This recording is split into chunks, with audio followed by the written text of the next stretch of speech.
नमस्कार। आज हम डिस्कस करेंगे HPSSC का प्रीवियस पेपर। जो HPSSC का प्रीवियस पेपर है इसका आज हम HPGK का सेक्शन जो है वो डिस्कस करेंगे और डिटेल से डिस्कस करेंगे ताकि आपको जो है आपके आने वाले एग्जाम्स में हेल्प मिल सके, जैसे कि पहले भी मिलती रही है। तो क्वेश्चन नंबर 37 से अभी हम स्टार्ट करेंगे। क्वेश्चन नंबर 37 में देखिए क्या बोलते हैं। यहाँ पर पूछा गया है the new year festival in Chandra and Bhaga valley of Himachal Pradesh is called. तो बोलते हैं जो चंद्रा और भागा वैली जो कि लाहौल स्पीति में स्थित है, यहाँ पर जो न्यू ईयर फेस्टिवल होता है इस फेस्टिवल को क्या कहते हैं? इस फेस्टिवल को लोसर कहते हैं। तो लोसर ऑप्शन ए जो है वो सही आंसर हो जाएगा। अब लोसर फेस्टिवल जो है आपने ध्यान रखना है कि चंद्रा और भागा वैली में मनाया जाता है। इसके अलावा ये किन्नौर में भी मनाया जाता है। ये फेस्टिवल मुख्य रूप से जो है वो बुद्धिस्ट लोगों के द्वारा मनाया जाता है। जहाँ पर बुद्धिस्ट रहते हैं वहाँ पर ये न्यू ईयर फेस्टिवल जो है वो मनाया जाता है। आपने ये भी ध्यान रखना है कि जो चंद्रा वैली से रिलेटेड और भागा वैली से रिलेटेड क्वेश्चन पूछ जाते हैं वो क्या क्या पूछ जाते हैं। अभी क्वेश्चन एग्जाम में जो पूछा गया था वो पूछा गया था कि बड़ा शिगरी ग्लेशियर कौन से वैली में आता है। तो बड़ा शिगरी ग्लेशियर जो है वो चंद्रा वैली में जो है वो आता है। चंद्रा नदी को जो है वो बड़ा शिगरी ग्लेशियर जो है वो पानी भी प्रोवाइड करवाता है।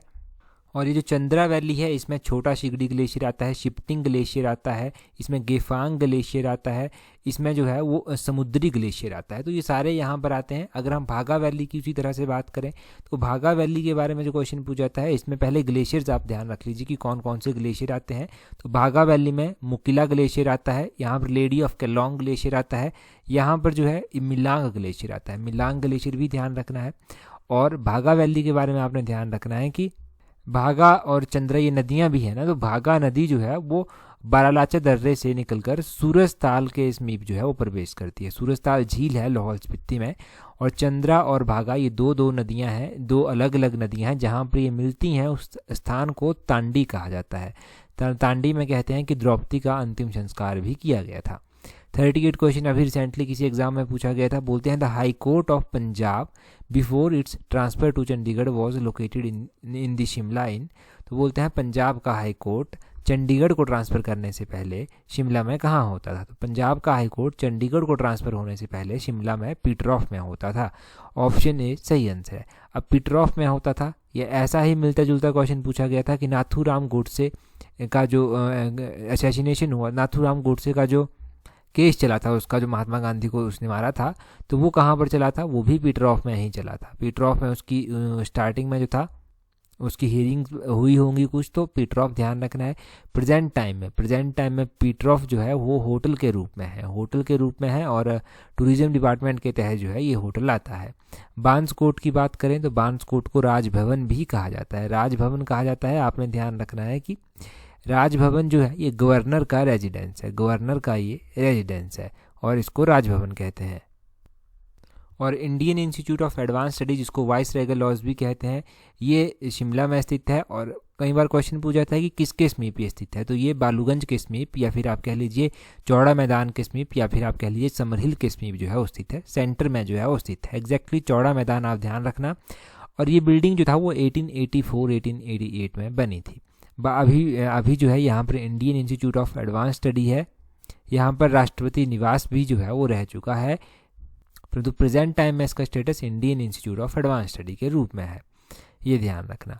तो ये सारा हो गया। अगला क्वेश्चन देखिए 39 क्वेश्चन। बोलते हैं the remains of Buddhist stupa are found at which place in Himachal Pradesh. तो बोलते हैं कि हिमाचल प्रदेश में किस जगह पर बौद्ध स्तूपों के अवशेष प्राप्त हुए थे। तो बौद्धिस्ट स्तूपा जो मिले थे हिमाचल प्रदेश में वो चैतड़ू में मिले थे। चैतड़ू ऑप्शन सी जो है वो सही आंसर है। ये चैतड़ू डिस्ट्रिक्ट कांगड़ा में पड़ता है। डिस्ट्रिक्ट कांगड़ा में ये पड़ता है। और आपने ये भी ध्यान रखना है कि माना जाता है कि अशोक के द्वारा ये बनवाए हुए बुद्धिस्ट स्तूप जो हैं यहाँ पर स्थित हैं।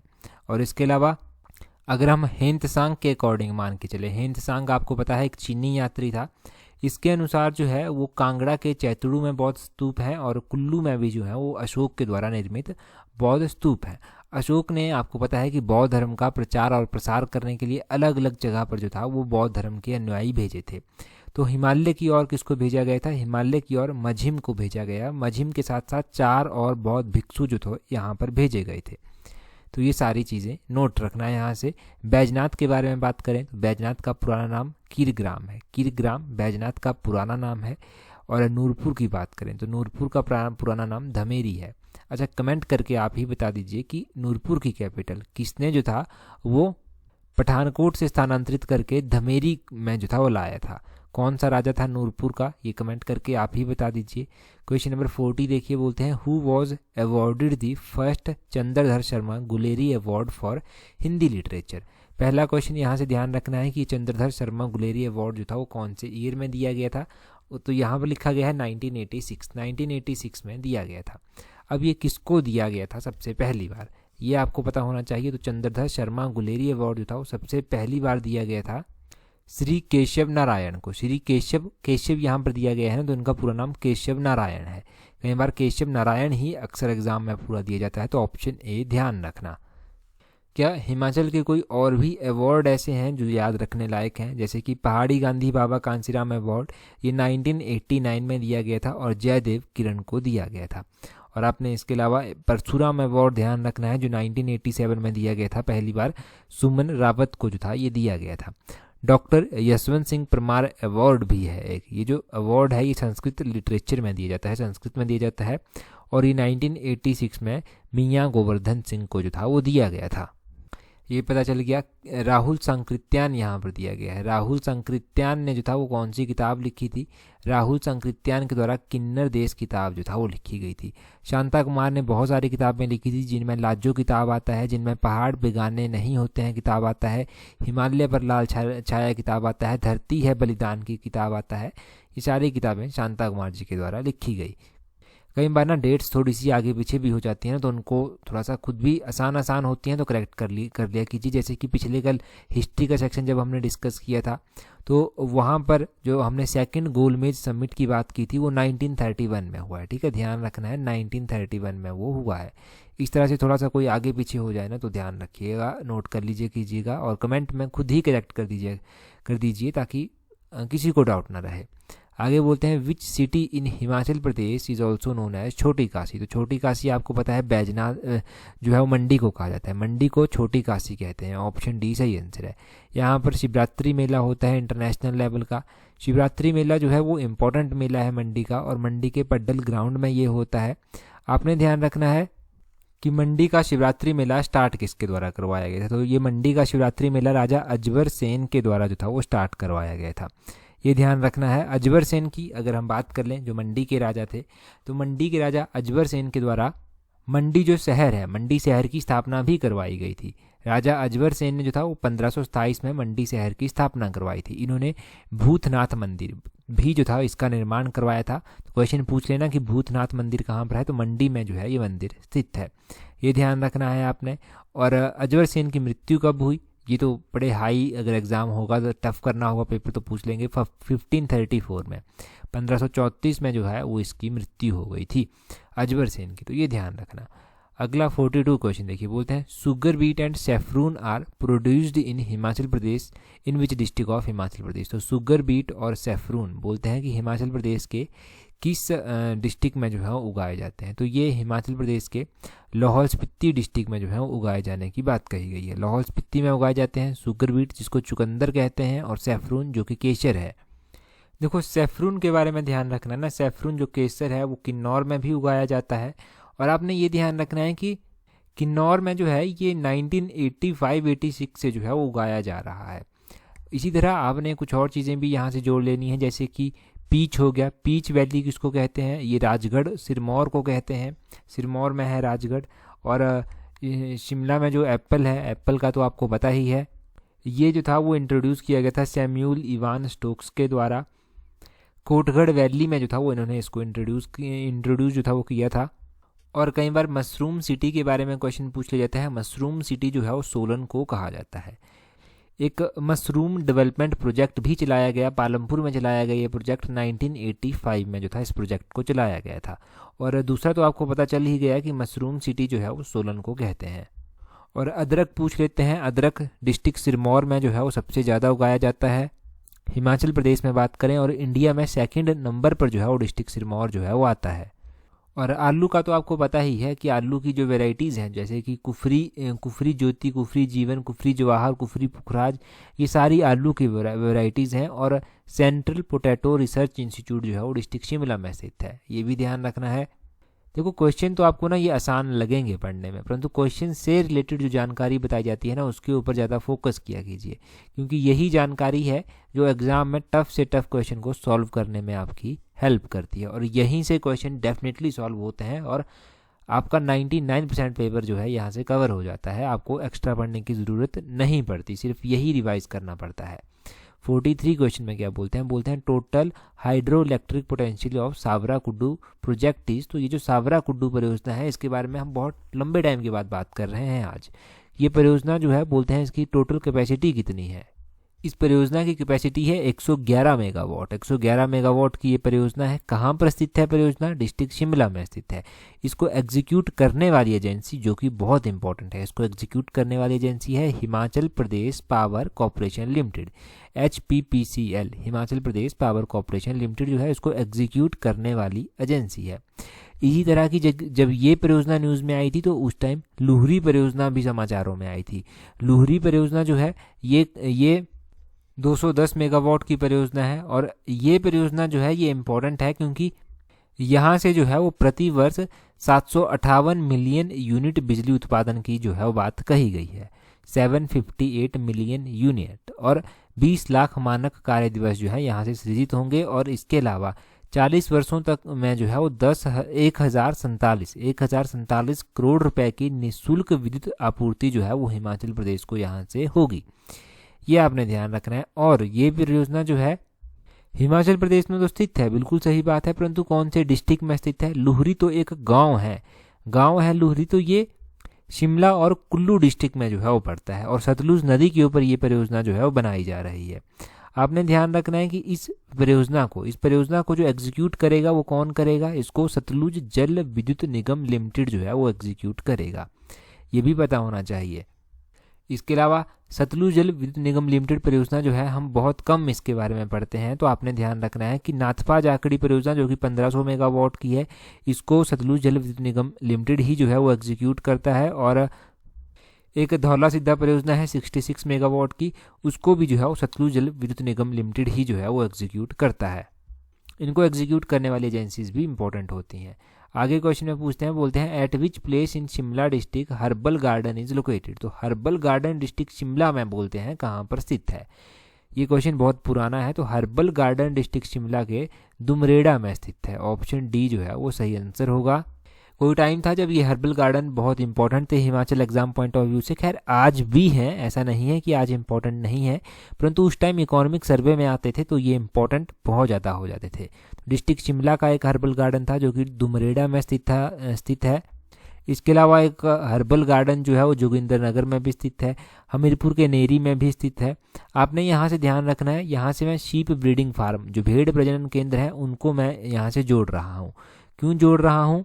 क्योंकि हमीरपुर और शिमला में शीप ब्रीडिंग फार्म भी स्थित है। हमीरपुर के ताल में शीप ब्रीडिंग फार्म स्थित है। शिमला के जियोरी में जो है वो शीप ब्रीडिंग भेड़ प्रजनन फार्म स्थित है। और कड़छम जो कि किन्नौर में है वहाँ पर भी भेड़ प्रजनन फार्म जो है वो स्थित है। और जो अंगोरा रैबिट फार्म जो है वो कंदवाड़ी डिस्ट्रिक्ट कांगड़ा में स्थित है और नगवाई मंडी में स्थित है। ये क्वेश्चन पूछा गया था एग्जाम में कि एक नगवाई में है और दूसरा कहाँ पर है, कुछ इस तरह से पूछा गया था। दूसरा कंदवाड़ी में स्थित है, कंदवाड़ी डिस्ट्रिक्ट कांगड़ा में पड़ता है। तो ये सारी चीज़ें याद रखिए। अगला क्वेश्चन देखते हैं हमारे पास क्या है। नेक्स्ट क्वेश्चन में बोलते हैं Kasol hot water spring is located in which district of Himachal Pradesh. तो ये Kasol hot water spring important है, ये डिस्ट्रिक्ट कुल्लू में स्थित है। ये कसोल गर्म पानी का चश्मा। जब एग्जामिनर को थोड़ा सा टफ करना होता है पेपर तो वो क्या पूछ लेता है? वो पूछ लेता है कि आप मैच कीजिए। कसोल दे देंगे आपके पास कहाँ पर स्थित है, तत्ता पानी दे देंगे कहाँ पर स्थित है, आपके पास दे दिया जाएगा मणिकर्ण, वशिष्ठ दे दिया जाएगा, तो इनको मैच करने को बोल देंगे। तो ध्यान रखिए कि कसोल हो गया, मणिकर्ण हो गया, वशिष्ठ हो गया, ये सारे के सारे जो हैं वो कहाँ पर स्थित हैं? कुल्लू में ही स्थित हैं। और ये जो तत्ता पानी जो है वो कहाँ पर स्थित है? ये मंडी डिस्ट्रिक्ट में स्थित है और ये सतलुज नदी के किनारे स्थित है। ये भी पता होना चाहिए कि सतलुज नदी के किनारे जो है ये स्थित है। कसोल तो बहुत बार HAS में पूछा गया है, एलाइड में पूछा गया है, तत्ता पानी भी एलाइड में पूछा गया है, और छोटे एग्जाम्स के लिए तो ये इंपॉर्टेंट हो जाते हैं। अब जैसे एलाइड का एग्ज़ाम आएगा, कोई और एग्ज़ाम आएंगे तो उनके लिए ये चीज़ें इंपॉर्टेंट हैं, याद रखना आपको। जब बात गर्म पानी के चश्मों की होती है, गर्म पानी के स्रोतों की होती है, तो हिमाचल प्रदेश में कुछ वाटरफॉल भी आ जाते हैं। कुछ वाटरफॉल आ जाते हैं हिमाचल प्रदेश में जो अलग अलग जगह से निकलते हैं, जिसमें कि एक आपका जो राहला वाटरफॉल है मनाली में वो आ जाता है। जोगनी वाटरफॉल मनाली में स्थित है। यहाँ पर जाना वाटरफॉल भी है, एक कुल्लू में स्थित है ये। और दांचो वाटरफॉल है, दांचो वाटरफॉल जो है वो डिस्ट्रिक्ट चंबा में स्थित है। एक आपका चैडविक वाटरफॉल है, चैडविक वाटरफॉल जो है वो डिस्ट्रिक्ट शिमला में स्थित है। डिस्ट्रिक्ट शिमला में समरहिल के समीप जो है ये स्थित है। तो इन चीज़ों को यहाँ से जोड़ लीजिए, याद रखिए, रिवाइज करते रहेंगे ना तब आपको कोई दिक्कत नहीं आएगी। जिसको याद होंगी उसको तो होंगी ही होंगी, और जिसको नहीं होंगी, कन्फ्यूज़न जिसको होगा उसकी यहाँ से ये सारी जो भूलने की समस्या है ना, और पेपर में थोड़ा सा एक फोबिया हो जाता है, वो फोबिया दूर हो जाएगा ज़्यादा प्रैक्टिस करके। और इस बात का जो रिजल्ट देखने को मिल रहा है, अभी जो बहुत टाइम से वीडियो देख रहे हैं ना लोग, उन लोगों के कमेंट्स आना शुरू हो गए हैं कि काफ़ी हेल्प जो है हमें एग्ज़ाम में अब मिल रही है। हम एग्ज़ाम में जाकर काफ़ी कंफर्टेबल महसूस करते हैं कि हमें एटलीस्ट ऐसा है कि क्वेश्चन याद तो रहे हैं जो हमने पढ़े हैं। जो नहीं पढ़ा है उसका तो कुछ नहीं है, जो पढ़े हैं वो तो याद रहे हैं। तो अगला क्वेश्चन देख लीजिए अब 51 क्वेश्चन। बोलते हैं Indrahar pass connect Kangra with which district.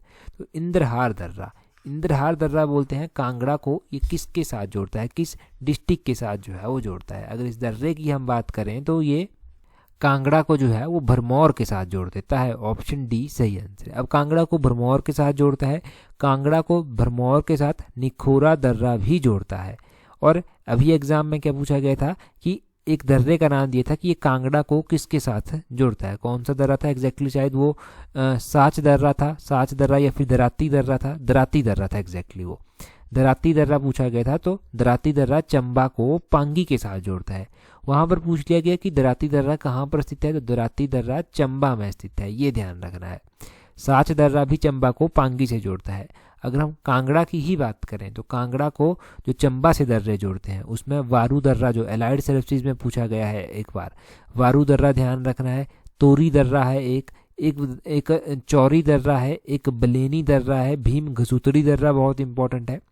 Kullu के दर्रे आप कैसे भूल सकते हैं, कुल्लू के दर्रे रसोल दर्रा जाता है, यहाँ पर चंद्रखानी दर्रा जाता है, इसमें जो है एक रागची दर्रा जाता है, एनिमल पास है, एक एनिमल पास, ये बहुत इंपॉर्टेंट है कुल्लू का, ठीक है। ये एनिमल पास बहुत इंपॉर्टेंट है। मैंने एक फ़ोटो भी आपके साथ शेयर की थी जिसमें मैंने कुल्लू के सारे दर्रे जो था वो आपके साथ शेयर की थी। ये मैंने टेलीग्राम और इंस्टाग्राम दोनों पर ही शेयर की थी आपके साथ।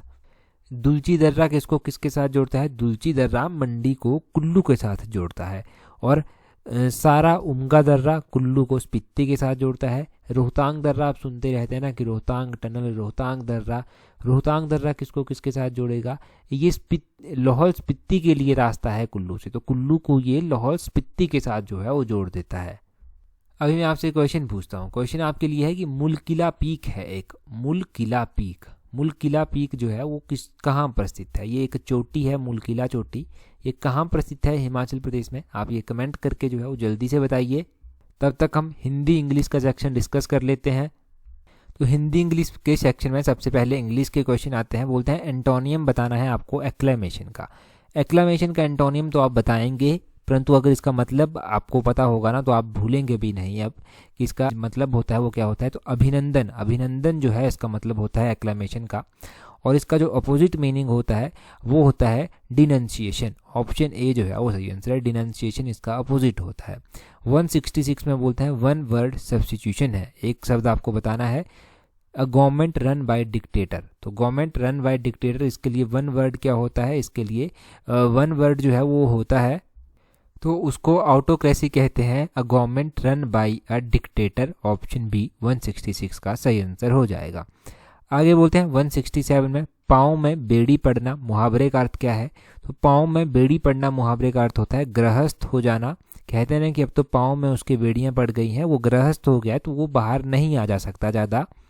168 में बोलते हैं अभ्यस्त का संधि विच्छेद क्या है। ये इंपॉर्टेंट है, अभ्यस्त का संधि विच्छेद है अभि प्लस अस्त। ऑप्शन सी जो है वो सही आंसर है, अभि प्लस अस्त इसका संधि विच्छेद है। आगे अज्ञान में समास पूछा गया है, ये भी बहुत इंपॉर्टेंट है। अज्ञान में जो है वो कौन सा समास आता है, तो अज्ञान में तत्पुरुष समास जो है वो आता है। 169 का ऑप्शन बी जो है वो सही आंसर है। आगे बोलते हैं धमक में कौन सा प्रत्यय है। तो अगर हम धमक में प्रत्यय की बात करें तो क प्रत्यय जो है इसमें आएगा, धमक में क प्रत्यय जो है वो होता है। बाकी देखिए, अगर टेलीग्राम पर आपने अभी भी हमें ज्वाइन नहीं किया है ना, तो अपना टेलीग्राम ओपन करना, वहाँ से सर्च करना इस तरह से @tollexam31। आपको हमारा टेलीग्राम चैनल जो है वो मिल जाएगा। टेलीग्राम पर हमारे साथ जुड़ जाइए ताकि आने वाला आपका कोई भी एग्ज़ाम है उस एग्ज़ाम पॉइंट ऑफ व्यू से जो भी इंपॉर्टेंट चीज़ें होती हैं वो सारी आपको वहाँ पर मिलती रहें और आपको हेल्प मिलती रहे एग्ज़ाम पॉइंट ऑफ व्यू से। तो इस वीडियो में इतना ही है। So that's all for today. Thank you very much for watching and listening it very patiently.